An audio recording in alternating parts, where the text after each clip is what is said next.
Campo General Malvar, lungsod ng Batangas. Laglag sa kamay ng batas noong Lunes ang isang itinuturing na regional most wanted person matapos ang matagumpay na operasyon ng Batangas Police Provincial Office sa Barangay Luok, Calatrava, Negros Occidental. Kinilala ni Acting Provincial Director Police Colonel Oliver Ebora ang nadakip na suspect na si alias Jordan. 57 years old, isang tsuper at residente ng Escalante City sa nasabing lalawigan. Isinagawa ang pag-aresto ng Talisay Municipal Police Station sa pakikipag-ugnayan sa Calatrava Municipal Police Station ng Negros Occidental.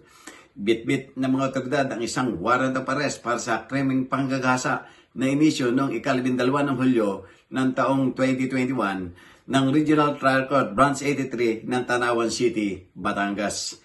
Walang inirekomendang piyansa para sa pansamantalang kalayaan ng akusado.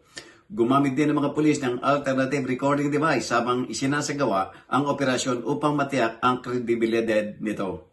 Matapos basahan ng kanyang mga karapatan sa ilalim ng Miranda Doctrine at Anti-Torture Act, pansamantalang dinala si alias Jordan sa Calatrava Municipal Police Station bago tuluyang ilipat sa Talisay Police Station para sa kaukulang disposisyon. Para sa journalnews.com.ph, Jojo Cesar Magsumbol, People's Tonight.